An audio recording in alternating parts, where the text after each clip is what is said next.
环球大战线深入世界最前线，全球各地观众朋友，大家好，我是叶思敏。我们欢迎清华大学讲座教授张延廷张将军。思敏好，大家好。前国安会副秘书长杨永明老师。思敏好，各位朋友好。好，还有陆军退役少将厉正杰将军。思敏好，各位观众大家好。好，观众朋友，今天在中日的这一场争议上面，我们持续要看到的是，现在延烧到整个军事层面，30分钟的时间非常的长，是无声的做猎杀。谁呢？就是中国大陆解放军的歼15，当时使用的火控雷达锁死了 F-15，但是日方的 F-15是在这30分钟之内浑然不知觉，怎么回事？等一下一起来做解读。另外，大陆还有另外一招，就是它的9天无人机航母首飞了。2艘航母，中国大陆解放军的航母到现在还是压着不出来。第一岛链现在正在被重写它的军事版图吗？今天就这些议题，我们都会一起的来做关心。3个火线话题，今天请来宾帮我们做解答。第一个，刚刚特别提到了解放军的歼15的雷达锁死了 F-15，长达30分钟的时间，却是没有任何的察觉。170公里外，他已经做了这个猎杀距离的曝光。日本的空防是不是被无声破解呢？第二件事情，今天也会来关心到的是大陆的9天无人机航母首飞了。接下来我们会来关心在整个第一岛链的军事的攻防规则是否会被改写？最后来关心到的是歼15猎杀 F-15，再加上9天无人机航母亮相，但是至今注意到了解放军的山东号跟它的福建号航母都没有参与任何的演习，甚至不出港。习近平是在默默的准备些什么事情吗？今天就这些议题都会一起的来做关心。赶快来看到，这不是擦枪走火，而是空中猎杀的前奏。本月6号，大家还记得吗？当时的事件就是解放军的歼15锁定日本的 F-15，开启了有人一个说法是火控，或者是只是一般的照射的雷达锁定，但是现在有一个细节曝光了，这是来自于日本的新闻媒体自己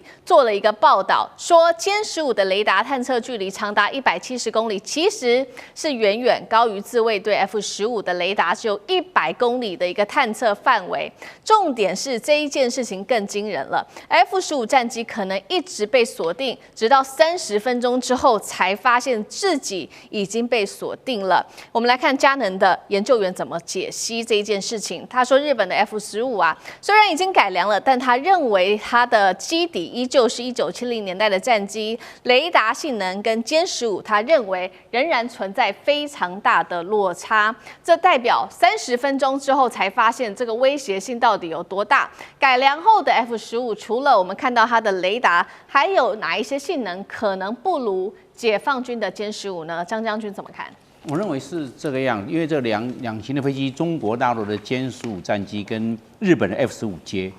这个差在哪里呢？因为这 F-15毕竟老旧了，40多年了，它雷达系统由 AN/APG-63提升到 AN/APG 拐动，就是 AN/APG-70了，那性能它搜索的距离大概就是100公里。然后这个雷达我们知道用久了会衰退，就好像你的灯泡用久了，它的流明度没那么亮，还是亮啊，但是没有以前那么亮。你刚买了觉得好亮哦，雷达也是这样的，它衰退会很快的。然后这个中国大陆的歼15，它就是新的雷达，相位正亮，所以它搜索的距离，我们搜索的范围是左60度、右60度，120度在往前面搜索的。那平常都是搜索模式，在搜索模式呢，我们在那个抬头显示器上面呢，看到上面这个雷达上面呢有几个目标很清清楚楚，上面还有标距离，就是好像那个3环摆一圈一圈，比如一圈是20、60、80这种，一看就看出来这个目标了。那你要不要去锁？你一锁把那个圈圈一套，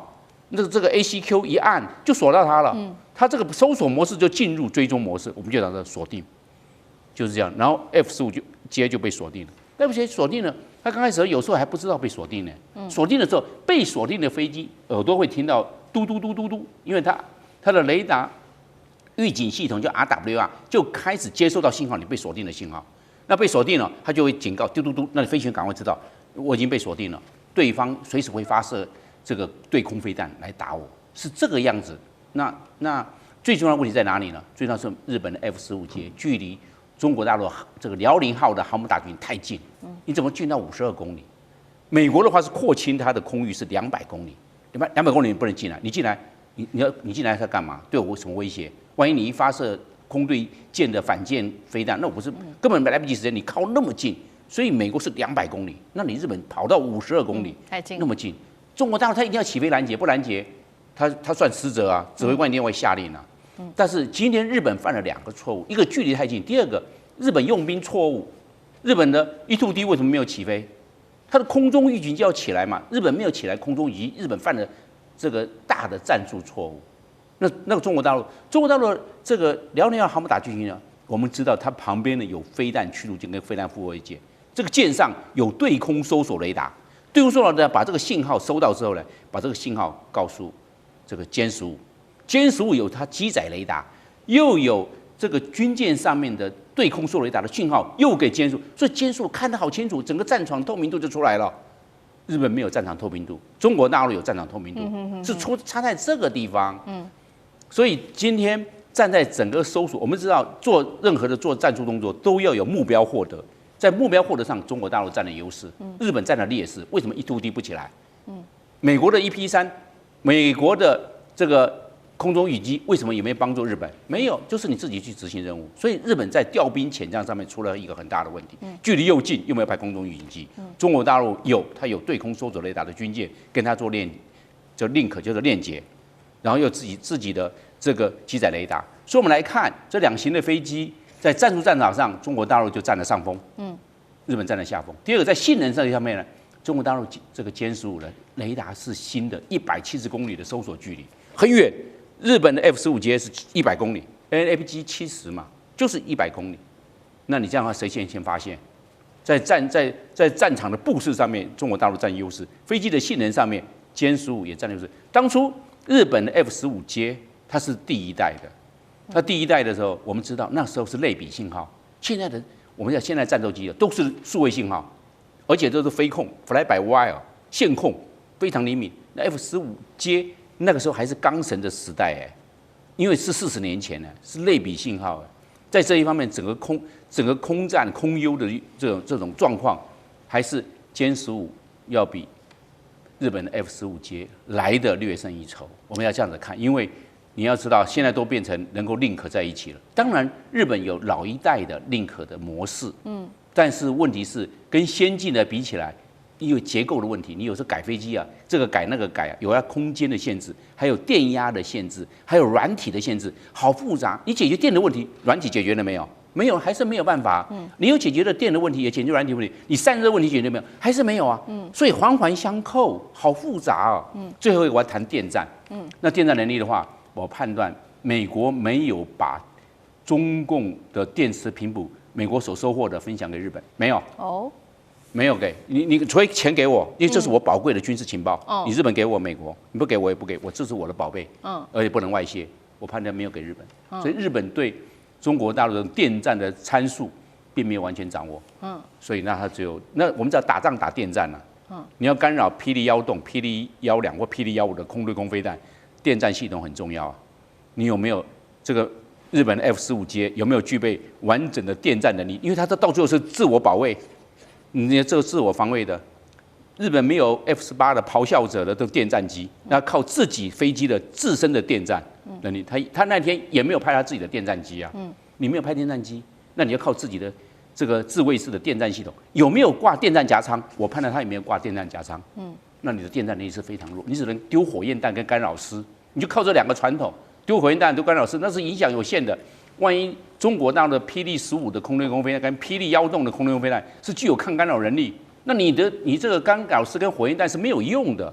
是效果是非常有限，你会被击落我们看日本在整个用兵的布势上面呢，出了很大的问题，所以我们可以看得出来，他就占了下风，然后只能讲自己被锁定了，就没有办法了。好，刚刚我们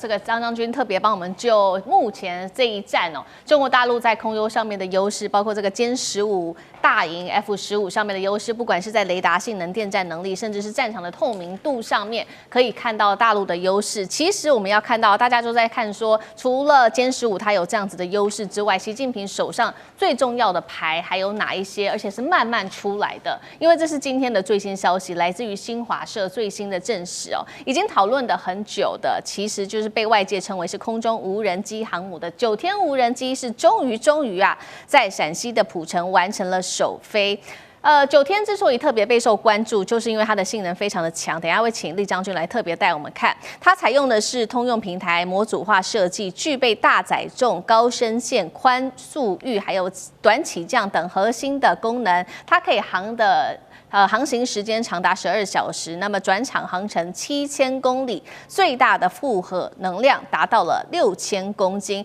最致命，大家最关心的其实就是它有8个的外挂点，可以挂1000公斤级的这种制导炸弹，可以挂的还包括了空对空、空对地、反舰飞弹，甚至巡弋飞弹。对于第一岛链是否规则被重写，厉将军怎么看？空军啊，它这个名称取9天，我认为是从《孙子兵法》里面的一句话来命名的哈。《孙子兵法》有一句话叫做"善攻者动于9天之上，善守者藏于9地之下"。所以它取9天这个名称，可以很明显看得出来，它的任务就是由空中来对地面攻击哈。那空军来讲的话，通常它负有3种作战任务，第一个叫做制空作战，就是对空作战，争取制空权嘛。第二个叫做主角作战，我们看到俄乌战争经常看到这个俄罗斯的飞机哈，对深远目标，不管是敌人的弹药库，这个或者是这个后勤设施，或者是能源设施来实施攻击哈。第三个，它的任务叫做密支作战，就是我密切的支援第一线部队，地面的第一线部队来作战。那我认为9天这种无人机来讲，它主要担负任务哈，它大概不是制空为主，它以后面我讲的这两者哈，主角跟这个密接支援作战任务为主。好，那依据这个2个任务来讲的话，我们来看它可以具备什么样的任务。第一个来讲的话，我们讲主角作战。主角作战来讲的话，它如果说以它外挂的这个挂点来讲，可以携带1000公斤的各种的炸弹之外，它可以挂这个空对地的导弹哈，包括到鹰击导弹、PD-12都可以挂得到哈。这种状况之下，它当然哈，它以它的航程这个可以达到7000公里，我们折半来算好了，它作战半径少说有3000公里。那第一岛链哈，从日本到中国的本土约大概1000公里哈，冲绳大概是800公里，我们台湾只有200公里，所以说都在它的作战半径打击的范围之内，所以它大可以利用这些外挂的挂点哈，挂这个对地攻击的各型导弹来实施所谓的远距离的主角打击，包括对这些设施的基地或者是这个弹药库啊，或者是仓库来实施打击。那第二个来讲，我们讲密支作战。那我觉得密支作战，那就是我认为密支作战是9天里面最重要一个，它可以赋予它任务，因为它可以携带大量的这种无人机，它的所谓它这个异构蜂巢任务箱哈，所以让大家最感到担心的，它可以携带大量的巡航导弹，就是无人机啦，小型的无人机，我讲的不是大型。那我们在俄乌战场看得到哈，这个小型的无人机其实是很头痛的，因为它的面积、它的体积不大，可是它却是非常精准，就像每一个飞出来，就像是一个这个小型的这种带了一颗炸弹，然后它又异常的精准，可以攻击你，不管小到一个车辆哈，大到一个甚至于一个单兵，它都可以做攻击。可是你要拦截它又很麻烦，你用这个传统的火力去射击来讲，不见得打得到。那你用这个导弹去打它又很浪费 ，CP 值又不高。所以如果说它大量来讲的话，对你攻击，你事实上会造成你很大的伤亡的情形。那这种可是这种小型的无人机它有一个缺点，就是它航程受限，因为它不管是用电或者是用这个马达来讲的话，这个或者是用油来讲的话，它的航程受限，所以大概距离可能大概就30-40公里哈，大概跟一个火炮的射程差不多。那现在9天就可以完成这个任务，因为它的作战半径可以到达我们讲3000公里，它大可以用这个飞机飞到很接近的地方，再投放这些小型无人机，可以说是长短相辅哦。这个短的优势跟长的攻击距离，它都可以结合在一起，然后密切的支援对地面部队。那第三个，我觉得它还可以担任一个任务，就是我们知道，如果说以我们台湾来讲，最担心的，如果说是要登陆作战，大陆来讲，他们最困扰的事情，最大的短板就是后勤资源的问题。那现在来讲，如果这个易购蜂巢的这种任务箱可以装载大量的后勤物资来讲，它只要有一个机场，开放一个机场，夺取一个机场之后，那譬如说台湾有很多大的机场之外，其实台湾有很多小的机场，它可以譬如说是像这个我们在垦丁那边有一个小机场，像那小机场，它夺取之后，它就可以用这个马上下来带它所需要的，不管是各种的补给品或者是弹药，对第一线部队提供立即的资源。最重要，它是一个无人的架构。但是大家可能会很担心一件事情，就是说，这架飞机这么大你看它翼展到25公尺机长到16.35公尺，这么大一个飞机，那而且它没有什么隐身的涂料、隐身的设计。那在上面来讲，一个涡扇发动机，那是不是很容易遭受到地面的导弹或者是空导弹的射击？我觉得就这一点来讲，它有做好自己防护的任务。譬如说是它可以携带红外线，它可以携带电子干扰舱对你这些导弹来袭导弹做电子干扰或者是它自己本身也可以携带这个所谓的霹雳12这款射程120公里的导弹，可以做有效的基本的自我防卫的任务。所以这方面来讲，应该我觉得不管对第一岛链日本或者是我们台湾来讲，都是很大威胁的一种武器。好，这个是有关于中国大陆解放军的空优刚刚特别提到的就是这一款在今天最近几天完成试飞的9天无人机。刚刚讲的都是空优，那海上呢有一些事情比较不寻常，我们要特别来做解读，就是因为我们看到这几天有许多包括中国大陆它的演习在日本的周边的海域在行走，那还有包括跟这个中俄之间的他们的这个轰炸机一起来做演习，也是沿着日本的周边。不过到目前为止，有关于海上一直都只是出动，看到的是辽宁号的航母，都没有出现到中国大陆的另外2艘重要的航母，包括了山东号跟福建号。现在也有专家来特别去解读说，会不会他们其实是战略预备队，也就是习近平压着这2艘重要的航母，还有更重要的一些背后盘算。杨老师又怎么解读？首先，我觉得有一个观念上这一次辽宁舰进行的就是远海长航军演，它不是在日本周边海域，它在公海上。你看它的那个航线，它反而是避开了日本在这个区域冲绳群岛的一些岛屿的，就是接近所在。它都是在公海上。那当然，你要进入到第一岛链的以东，你要穿越宫古海峡。那宫古海峡也是公海。那穿越之后呢，还去2次告知日方的照越舰，我们要进行在航母以南，而不是以北，因为以北又比较接近，虽然还是在公海上。所以我觉得，其实在它实际上的任务的演练过程当中还是按照过去的就是它的规则以及国际上的规范，以及国际法跟海洋法的要求。所以日本媒体这边不断说尤其是小泉那个防卫大臣，那在日本周边的海域执行，那对我国的安全造成影响。那这个区域所有的海军都是如此啊。那当然，中俄的就是轰炸机6架加2架的，就是航行，它可以说是沿着日本的，就是冲绳群岛的这个周围，虽然它也是在公海的上空。因此，我是觉得在这一次。大家各国，包含美国，对于甚至这个所谓的雷达照射的问题那没什么太大意见，因为大家都看得懂。刚才张将军讲得很清楚我在这边做演练，你自己跑过来探头过来，我瞪你一眼，警告你一下，也没有打一下你，也没有干什么，是你自己这个技术比我差，然后呢，这个武器比我差，那你一定要跑那么近。我瞪你一眼，你跑回去晚上2点钟开记者会哇哇叫，这个太幼稚了啦！我觉得，然后呢，哇哇叫还不够了之后呢，还不准所有的日本的军方的人出来讲话，都是他一个人在讲，大家听不太懂他讲什么。然后呢，这样子还不够，还要找的像是北约美国。这个时候为什么北约、美国会出来？因为中俄的这个飞机的巡航，因为俄罗斯的参与。我觉得北约跟美国对俄罗斯的军事的动向是更为就是比较警觉那我再讲到就是山东、福建，他们现在都在三亚港那你看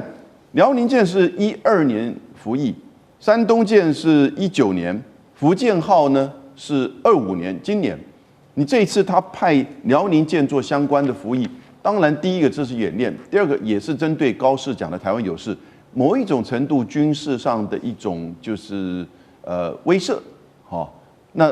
不需要再用到其他2个航空母舰。那福建号目前虽然服役，但是舰载机还没有满载呈现过啊，我们在等待它的这个呈现。那可是呢，山东舰是自主突破，那福建号你看到它这个技术上的这个就是要进很清楚。辽宁舰从这个1988年的下水，2012年才开始服役，到现在，其实你不能说它老哈，而是说它离现在第2艘、第3艘，甚至第4艘可能会10万吨级的，就是004，都当然已经是前一代的了哈。对。因此，我觉得这一次就足够。那而且目标也不是要去跟日本开战嘛，对，也不是说要去把你打下什么东西。你看，我都锁定你那么久了，30分钟，而且在148公里，如果 NHK 讲的没有错的话，那其实就表示 F-15的这个性能其实比歼15差得很远。你在148就被人家锁定，而 F-15的雷达148公里还侦测不到。那你被锁定之后，我现在讲锁定是我们的假设说法，他讲的是照射。但不管怎么样，其实你距离这么近，然后差别这么大的情况之下，我觉得日本的自卫队的军官们都看懂，只不过是现在日本的国内的这种民粹氛围太严重了。那我觉得这个反而对日本的政治以及日中关系、中日关系都不太好。好，谢谢杨老师。那我们休息一下，马上回来。地缘政治、美中之争、战略价值、强权崛起、小国生存，现在与未来洞悉事件走向，掌握世界脉动，全球观点。